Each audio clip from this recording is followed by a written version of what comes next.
சீமான் அவர்கள் ஊடகங்களை ட்வீட் செய்த விதம் தற்பொழுது வைரலாக இருக்கின்றது.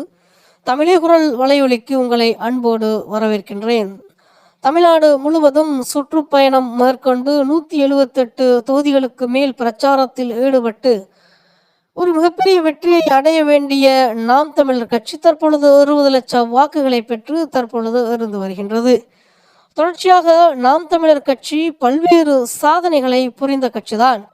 சரிபங்கு ஆணுக்கும் பெண்ணுக்கும் கொடுத்தது 117 பெண்கள் 117 ஆண்கள் என்று கொடுத்திருந்தது உங்கள் அனைவருக்கும் தெரிந்த ஒரு விடயம். இவ்வாறெல்லாம் கொள்கை கோட்பாடுடன் இருக்கும் நம்மை மக்கள் ஏன் நிராகரித்தார்கள் என்பது குறித்து ஆய்வுக்கு உட்படுத்துவது சாலச் சிறந்தது. நிச்சயமாக அதை நாம் தமிழர் கட்சி செய்யும் என்பதில் மாற்று கருத்தே இருக்க முடியாது. அதே வேளையில் மிக முக்கிய ஒரு கருத்தாக அனைவராலும் பார்க்கப்படுவது மீடியா என்பது நாம் தமிழர் கட்சிக்கு மிகப்பெரிய ஒரு அட்டென்ஷனை கொடுப்பது கிடையாது. மாறாக நாம் தமிழர் கட்சியை எல்லா தேர்தல் காலங்களிலும் தவிர்த்தே அது வந்தது. பிற கட்சிகளுக்கு கொடுக்கக்கூடிய இடங்கள், பிற கட்சிகளுக்கு கொடுக்கக்கூடிய முக்கியத்துவங்கள் அனைத்தையும் மீடியாக்கள் ஒருபோதும் கொடுத்ததில்லை.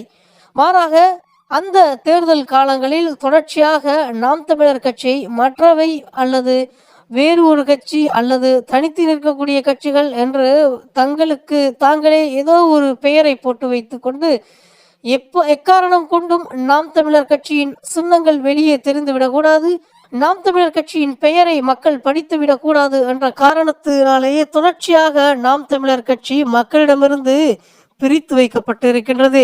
இன்னமும் சொல்ல போனால் நாம் தமிழர் கட்சிக்கென்று தனித்த பெரும் அடையாளமோ ஊடகமோ இல்லாது போனதற்கான காரணம், மிகப்பெரிய ஊடகங்கள் எல்லாம் யாராவது ஒருவர் கட்சி ஆரம்பித்தால் அதற்கு பின்பு சென்று நின்று செய்திகளை கேட்குமே தவிர அவர்களை விளம்பரப்படுத்த முயற்சிக்குமே தவிர ஒருபோதும் நாம் தமிழர் கட்சியை தன்னளவிற்கு, அதாவது நாம் தமிழர் கட்சியில் இருக்கக்கூடியவர்கள் செய்யும் அளவிற்கு அவர்கள் விளம்பரப்படுத்தியது கிடையாது.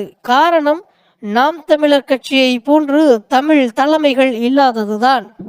இது ஒரு காரணம்தான், இதை யாரும் மறுக்க முடியாது. எனவேதான் செந்தமிழன் சீமான் அவர்கள் ஒரு முக்கியமான வேலைக்கு சென்ற பொழுது ஒரு செய்தியாளர் செய்தியை கேட்ட பொழுது வேற வேலை இருந்தா பாருங்க என்ற வார்த்தையை கூறிவிட்டு அவர் சென்றது மிகப்பெரிய ஒரு வைரலான செய்தியாக மாறியது.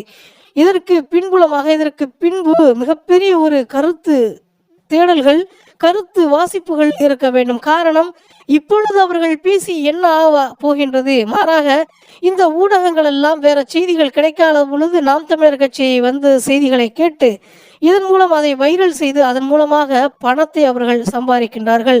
நாம் தமிழர் கட்சி செந்தமிழன் சீமானின் பேட்டியும் அவர்களுடைய மேடை பேச்சுகளும் தான் இந்த ஊடகங்களுக்கு தேவையான அளவிற்கு எடுத்துக்கொண்டு அதை சிறிது சிறிதாக வெட்டி ஒட்டி பரப்பி அதில் இருக்கக்கூடிய சில விஷயங்களை தவிர்த்து சில விஷயங்களை மட்டும் மக்களுக்கு கூறி அதில் வரக்கூடிய வருமானத்தை மட்டும் இவர்கள் எடுத்துக்கொள்கின்றார்கள். ஆனால் நாம் தமிழர் கட்சியை எப்பொழுதுமே தேர்தல் நேரங்களில் உதாசீனம்தான் படுத்துகிறார்கள் என்பதில் மாற்று கருத்தே இருக்க முடியாது. தொடர்ச்சியாக இந்த மே மாதத்தில் நாம் பல உயிர்களை கொடுத்திருக்கின்றோம். எங்கே என்றால் ஈழத்தில். இதை நினைவூட்டும் விதமாக வருகின்ற மே 18 அன்று சென்னையில் இதன் தொடர்பாக மிகப்பெரிய மாநாடு வழக்கமாக எல்லா வருடமும் நடைபெறும். இந்த வருடமும் நடைபெறுகின்றது. மறக்காமல் அனைத்து மக்களும் நாம் தமிழர் கட்சியை சார்ந்தவர்களும் அல்லது நாம் தமிழர் கட்சியை சாராதவர்களையும் இதில் அழைத்து கொண்டு போய் அங்கே நிறுத்தினால் ஓரளவு அவர்களுக்கு புரியும் என்று நான் நம்புகிறேன். மக்களிடத்தில் அவர்கள் காதில் விழும் வரை கத்தி கூட சொல்லலாம், தவறில்லை. அதை நாம் செய்து கொண்டே இருப்போம். நிச்சயமாக நாம் தமிழர் கட்சி ஒரு நாள் ஆட்சி அரியணையில் ஏறும் என்பதை கூறிக்கொண்டு மீண்டும் நல்லதொரு காணொலியில் உங்களை சந்திக்கின்றேன். நன்றி, வணக்கம். நாம் தமிழ்.